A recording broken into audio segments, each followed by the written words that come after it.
Bismillahirrahmanirrahim. Assalamualaikum warahmatullahi wabarakatuh. Innal hamdalillah nahmaduhu wa nasta'inuhu wa nastaghfiruh wa na'udzu billahi min shururi anfusina wa min sayyiati a'malina. May yahdihillahu fala mudilla lahu wa may yudlil fala hadiya lahu. Asyhadu an la ilaha illallah wahdahu la syarika lahu wa asyhadu anna Muhammadan 'abduhu wa rasuluhu la nabiyya ba'dahu. Amma ba'du. Baik ayuha ikhwah sekalian, kaifa halukum jami'an? Ya. Semoga antum berada dalam kesehatan yang sempurna di pagi hari yang berbahagia ini, sehingga masih bisa mengikuti pelajaran Nahwu yang sifatnya online. Ya, kita bersyukur pada Allah yang masih memberikan kita nikmat kesehatan serta nikmat iman, Islam, hidayah di atas sunnah, serta ittiba pada Nabi Sallallahu Alaihi Wasallam berdasarkan pemahaman para salafus salih. Kemudian salawat beserta salam kita haturkan kepada Nabi besar Muhammad sallallahu alaihi wasallam yang telah mengeluarkan kita dari kegelapan jahiliyah menuju cahaya Islam yang terang benderang, di mana dengan ajaran beliau maka amalan ibadah kita akan diterima oleh Allah Subhanahu wa taala insyaallah. Baik. Di pertemuan kita kali ini ya, Ustaz tidak akan menambahkan materi untuk Nahwu di kelas 9 karena kita baru saja menyelesaikan ujian praktek Nahwu ya. Dan untuk ujian mid semester yang menjadi kesepakatan seluruh guru adalah bahwasanya anak-anak sekalian tidak akan ditambahkan materi lagi kecuali setelah selesainya ujian mid semester. Maka sifat pelajaran kita hari ini bukanlah menambah materi yang baru, namun sedikit mengulangi apa yang sudah diajarkan di pertemuan yang lalu. Nah, maka Ustadz hanya akan memilih beberapa tema yang Ustadz anggap mungkin sebagian dari anak kelas 9 belum dapat memahami judul ini dengan benar ya. Nah, berkenaan dengan itu, maka yang akan Ustadz bahas kali ini ya, atau kita ulangi hari ini adalah judulnya Adawatul Istifham ya. Kemudian nanti kita masuk ke al-amru wan nahyu wan nafyu ya. Saya rasa cukup dua itu aja ya. Ustadz coba bacakan di sini Adawatul Istifham ya. Ustaz nggak akan baca Arabnya lagi, langsung Ustaz bacakan Indonesianya saja. Para pecinta bahasa Arab, saya meyakini bahwasanya kamu sekalian atau kamu semuanya sangat menginginkan agar bisa mengetahui apa itu istifham dan perangkat-perangkatnya ya. Istifham itu ada dua jenisnya. Yang pertama istifham dari yang tunggal, mufrad itu tuh tunggal. Kemudian istifham dari kandungan suatu kalimat positif atau kalimat negatif, musbatah. Jumlah an madmuni jumlatin musbatatin atau jumlatin manfiyah. Madmun itu artinya kandungan, jumlah musbatah itu artinya kalimat positif, jumlah manfiyah artinya kalimat negatif. Nah, al-istifhamu 'anil mufrad, al-istifhamu 'anil mufrad wa adawatuhu hiya. Tengok di sini. Ini yang pertama ya. Istifham dari kata tunggal ya. Dan perangkat-perangkatnya adalah, tengok di sini, man lil aqil ya. Istifham ini kemarin sudah saya jelaskan artinya adalah pertanyaan yang meminta sebuah jawaban. Istifham sendiri dari asal kata fahima yafhamu artinya memahami. Nah, kalau dia berubah menjadi istafhama, otomatis dia menjadi meminta. Nah ini kaidah dalam ilmu shorof ya. Kalau bab istaf'ala, dia babnya itu adalah penambahan huruf di situ berfungsi untuk meminta. Jadi kalau misalnya antum ghafaro artinya mengampuni, Istaghfara artinya meminta ampunan. Sama seperti fahima, jadinya fahima itu artinya memahami. Istafhama artinya meminta supaya dipahamkan. Nah, itu maksudnya ya. Berarti gampangnya istifham ini adalah pertanyaan. Pertanyaan yang kita tanyakan karena kita minta supaya kita bisa dipahamkan dari pertanyaan kita ini, diberikan jawaban dari pertanyaan yang kita ingin tahu jawabannya. Maka bentuknya adalah seperti sini. Nah, contohnya yang pertama adalah man. Man itu artinya siapa? Digunakan untuk apa kata man, atau digunakan kepada siapa? Man ini ditanyakan untuk orang yang berakal. Contoh misalnya, siapa yang sedang belajar itu? Nah, nggak boleh kita menggunakan apa yang sedang belajar itu kalau ternyata yang kita tanyakan adalah orang, ya. Nah, contohnya di sini, manil ladzin tasara 'ala salibiyin fi Hittin. Nah, itu contohnya. Siapa yang mengalahkan orang-orang Kristen di perang salib di Hittin? Nah, kemudian yang kedua, ma li ghairi akil. Artinya apa? Contohnya di sini apa? Ma ahamul qasas allati qara'taha. Nah, ini contoh-contohnya, ya. Enggak perlu Ustaz bacakan semua, cukup Ustaz bacakan arti dari adawat istifhamnya saja. Aina itu artinya di mana, mata artinya kapan, kam berapa, kaifa bagaimana, ayu. Nah, ayu ini mungkin ada yang belum paham ya. Ayu dia di sini apa keterangannya? Hasaba ma tudafu ilaihi. Hasaba ma tudafu ilaihi. Ya, sesuai dengan yang disandarkan kepadanya. Contoh misalnya, ayu kitabin qara'ta. Nah, kan tengok di situ. Kata ayunya di situ antum harus tahu kalau dari segi i'rab kata ayunya itu memang ada watul istifham, ya. Namun kalau nanti di i'rab dia menjadi mudhaf dan kata setelahnya harus dia baris kasroh. Makanya dia menjadi mudhaf ilaih. Makanya keterangannya di sini hasaba ma tudhafu ilaihi, sesuai dengan apa yang disandarkan kepada kata si ayu itu, ya. Sesuai atau tergantung dari apa yang disandarkan kepada kata ayu. Makanya setelahnya dia menjadi mudhaf ilaihi. Ayu kitabin qara'ta. Nah, ayya kitabin qara'ta, ayya sadiqin sahabta. Nah, itu dia ya. Artinya itu dia kalau penggunaannya itu sesuai dengan apa yang disandarkan kepadanya. Maka kalau antum lihat di situ contoh yang pertama, ayya kitabin qara'ta, buku apa yang kamu baca. Nah, sedangkan yang kedua, ayya sadiqin sahabta, ya, teman yang bagaimana yang kamu gauli. Nah, itu mengartikan kata ayu itu dia maka tergantung dengan apa yang disandarkan kepadanya, ya. Baik. Nah, baru lihat di sini. Al-ijabatu 'alal istifham bi hadhihi al-adawat takunu bi ta'yinil mustafham anhu. Jawaban dari istifham dengan adawat-adawat atau perangkat-perangkat di atas ini, ya, sesuai takunu, ya, sesuai bi ta'yinil mustafham, sesuai dengan apa yang dijadikan mustafham anhunya, ya. Sesuai dengan apa yang menjadi mustafham anhunya. Ya, contoh misalnya ya. Misalnya pertanyaannya kayak tadi, buku apa yang kamu baca misalnya kan? Maka jawabannya ayat kitabin qara'ta, jawabannya qara'tu kitabas sirah misalnya. Saya membaca buku sirah atau qara'tu kitabat tarikh. Nah, kitabat tarikh itulah yang sudah antum ta'yin, sudah antum tentukan dia untuk menjadi mustafham anhunya atau menjadi jawabannya. Bisa dipahami ya? Nah, itu maksudnya. Kemudian malhuzatun asmaul istifham salifatu dzikri mabniyatun ma'ada ayyu fahiya mu'rabah. Nah, di sini dibilang isim-isim istifham yang di atas tadi, aina, ma, mata, kaifa, aina dan macam-macamnya, ayyu itu semuanya ada, afwan ayu bukan ya. Nah, itu semuanya adalah mabniyah. Maka kalau misalnya kita i'rabkan misalnya ya, man, ya, jawabannya adawatul istifham mabniun 'ala sukun. Aina, adawatul istifham mabniun 'ala fathi. Nah, seperti itu dia.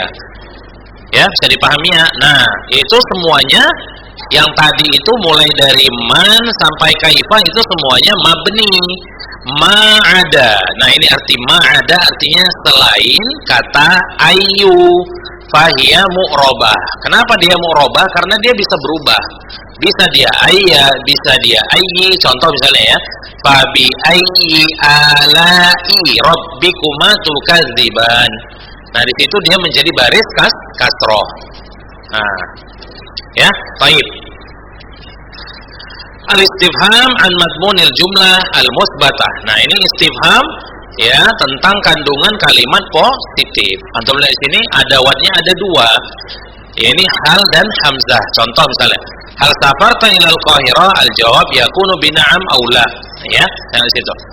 Nah, contoh misalnya penggunaan kata hal. Apakah kamu sudah pernah ke Mesir? Jawabannya itu dengan iya atau tidak. Na'am safartu. Jawabannya, iya, saya sudah pernah ke sana. Fi halatil isbat. Kalau memang positif, kamu sudah pernah ke sana. Kalau memang iya, memang kamu sudah pernah ke Mesir. La lam usafir fi halatin nafyi. Nah, jawaban menggunakan la kalau dia jawabannya negatif, artinya kamu belum pernah ke Mesir. Nah, itu kalau penggunaan hal. Kemudian penggunaan hamzah. Asafarta ilal Qahirah, apakah kamu sudah pernah ke Mesir? Al jawabu yakunu bina'am wala. Naam safartu. Ini sama kayak hal di sini penggunaan hamzahnya ya. Penggunaan hamzahnya sama kayak hal. Nanti ada kondisi di mana hamzah itu penggunaannya beda dengan hal. Namun di sini hamzahnya penggunaannya sama seperti hal. Nah, contoh di sini asafarta ilal Qahirah, apakah kamu sudah pernah ke Mesir? Jawabannya yakunu bina'am wala. Jawabannya menggunakan na'am, ya, wala dan tidak ya. Contoh na'am safartu fi halatil isbat, sama kayak di atas tadi. Na'am, ya saya sudah pernah ke Mesir. Kalau ya positif kamu udah ke sana. La musafir, tidak, saya belum pernah ke sana. Kalau memang kamu negatif belum pernah ke sana. Nah, kemudian al-istifhamu an madmunil jumlah al-manfiyah. Nah, tadi itu istifham madmun jumlah musbatah. Sekarang jumlah manfiyah. Ada waktu al-hamzah plus nafi, ya. Jadi hamzah plus nafi. Nafi artinya tidak. Maka di sini setelah hamzah antum lihat ada kata laisa, ada kata lam, ma dan la yang artinya tidak, bukan, belum dan seperti itulah. Maka di sini contoh misalnya antum lihat alam tusafir ilal Qahirah. Apakah kamu belum pernah ke Mesir? Tengok cara jawabnya. Al jawabu yakunu bi bala au na'am. Jawabannya menggunakan bala au na'am. Tengok jawabannya. Bala safartu ilal Qahirah fi halatil isbat. Ya. Apakah kamu belum pernah ke Mesir? Jawabannya kalau dia positif, positifnya apa? Positif kamu udah pernah ke Mesir? Jawabannya ya, saya udah pernah ke Mesir. Apakah kamu sudah pernah ke Mesir? Ya, saya sudah pernah ke Mesir. Nah kalau jawabannya negatif, ya, tengok jawabannya na'am lam usafir ilal Qahirah. Tidak. Na'am di sini artinya adalah tidak, ya. Tidak, saya belum pergi ke Mesir. Ya, jadi gitu cara jawabnya. Apakah kamu sudah pernah ke Mesir? Kalau jawabannya saya sudah pernah ke Mesir, jawabannya menggunakan bala. Misal contohnya, ala fahim ta'ad-darsa, contoh misalnya buat kalimat lainnya, ala fahim ta'ad-darsa, apakah kamu belum paham pelajaran atau alam tafham ad-darsa? Jawabannya kalau kamu udah paham apa? Bala fahimtu ad-darsa, itu jawabannya kalau kamu sudah paham. Tapi kalau jawabannya dari pertanyaan Ustaz, alam tafham ad-darsa, kalau jawabannya negatif, artinya kamu memang belum paham dengan pelajaran, jawabannya na'am lam afham ad-darsa. Nah, gitu cara jawabnya. Bisa dipahami ya? Baik, lanjut. Idza kana al-istifhamu bil hamzah wa jaa ba'daha lam al-mu'adilah fal jawab bi ta'yinil mustafham anhu. Ya. Nah, ini ada dua catatan di sini ya, dua catatan. Jika ya istifham dengan hamzah itu ya, kemudian setelahnya ada huruf am yang dia am muadilah namanya di sini, am al muadilah. Ya, maka jawabannya adalah dengan menentukan mustafham anhunya. Contoh misalnya, tengok ya, tengok di sini. Aqra'ta kitaban am qisṭatan? Tengok cara jawabnya. Aqra'ta kitaban am qisṭatan? Nah, tengok di situ. Ada amnya di situ. Nah, am di situlah namanya am muadilah. Am penyetara atau pembanding. Muadilah itu artinya penyetara atau pembanding. Tengok di sini. Gimana cara mengartikan aqra'ta kitaban? Ya. Aqra'ta kitaban am qisṭatan? Tengok cara jawabnya. Qara'tu kitaban. Qara'tu kitaban. Nah, itu cara jawabnya. Qara'tu kitaban au qara'tu qisṭatan. Nah, di situ kalau memang yang udah antum baca itu adalah buku, maka antum sebut kitaban. Nah, kalau memang yang antum sudah baca itu adalah novel, maka antum baca qara'tu qisṭatan. Jadi, kalau a dan am di sini berarti ada dua kata yang menjadi pembanding yang setara. Ya, contoh misalnya kayak di sini adalah dibandingkan kata buku dengan novel. Maka tinggal kita pilih dari dua hal ini mana yang memang sudah dibaca. Bisa dipahami ya? Nah, contohnya kayak di situ tadi. Baik, hal wal hamzah harfan. Nah, sedangkan hal dan hamzah itu juga termasuk adawatul istifham. Namun kategorinya adalah huruf. Adalah huruf. Sedangkan tadi man, ma, aina dan sampai ayu itu dia adalah isim. Adalah isim, ya. Makanya judulnya adalah adawatul istifham, perangkat-perangkat istifham, bukan asmaul istifham. Karena istifham itu bisa dengan isim dan bisa dengan huruf, ya. Nah, itu tentang istifham. Sekarang kita masuk ke judul al-amru wan nahyu wan nafyu, ya. Lihat di sini.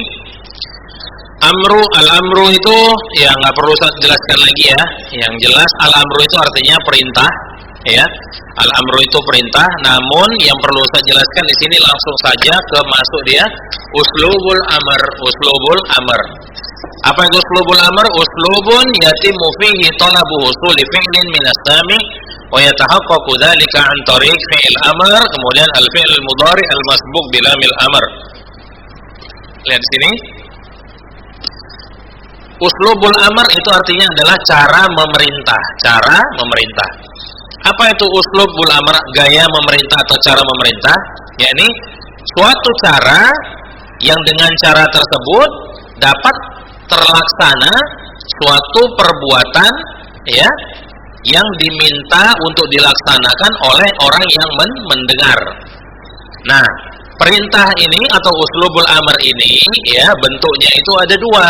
Uslubul amr itu jenisnya ada dua. Yang pertama dengan fi'il amr, contohnya di sini antum lihat ada qul dan kata sa'id. Kemudian ada yang fi'il mudhari yang didahului dengan lamul amr. Contohnya lituhafiz. Ya, untuk mengetahui lamul amr ini, antum cukup melihat fi'il mudhari setelah lam itu barisnya sukun. Makanya lihat di sini. Lituhafiz, litajtahid. Fi'il mudhari setelah lamul amr itu harus barisnya sukun, ya. Nah, lihat di sini. Nah, itu untuk yang amr. Nah, kemudian kita masuk ke an-nahi. Nahi apa itu? Antum lihat di sini, ada enggak di sini? Ya. Nah, nahi itu artinya larangan, ya. Nahi itu larangan. Nah, ini antum cukup baca-baca aja di sini, ya. Cukup antum baca di sini. Untuk penjelasannya antum dengarkan kembali penjelasan materi yang lalu. Kemudian di sini ada an-nafyu, ya. Nafi ini artinya menidakkan. Nah, ini yang banyak kemarin, ya. Nafi ini banyak, ya. Menidakkan, ya. Dia ada beberapa bentuknya. Contoh misalnya yang pertama itu lan. Lan itu setelahnya harus fi'il mudhari'nya baris atas. Makanya lan yatahaqqaqo. Namanya nafi artinya tidak. Berarti lan ini artinya dari lan sampai la ini semuanya artinya tidak. Ya, semuanya tidak karena dia nafi. Nafi itu artinya menidakkan. Lan, contohnya sini ya. Lan yatahaqqaqo. Nah, ini setelah lan ini fi'il mudhari'nya baris atas. Apa arti kalimat ini? Lan yatahaqqaqo itu artinya tidak akan terwujud. Ya, kemudian di sini yang kedua adalah lam. Ya'ti ba'da fi'il mudhari majzum. Nah, beda dengan lam, kalau lam setelahnya fi'il mudhari'nya baris mati ya. Contohnya lam yakhtalif. Tidak ada yang mengundurkan diri, itu artinya ya. Kemudian laisa. Ya, laisa artinya itu tidak ya. Nah, dari sini laisa al-munafiqu mahbuban. Nah, mahbuban itu baris atas karena dia menjadi khobar dari laisa, seperti khobarnya kana. Kalau antum nggak paham, rujuk ke pelajaran yang lalu. Sudah saya jelaskan juga. Kemudian ada kata ma. Mal hayatu rakhisatan. Ma-nya di sini sama juga seperti kana dan akhwatu kana ya. Jadi rakhisatan di sini dia menjadi khobar ma-nya juga sama ya.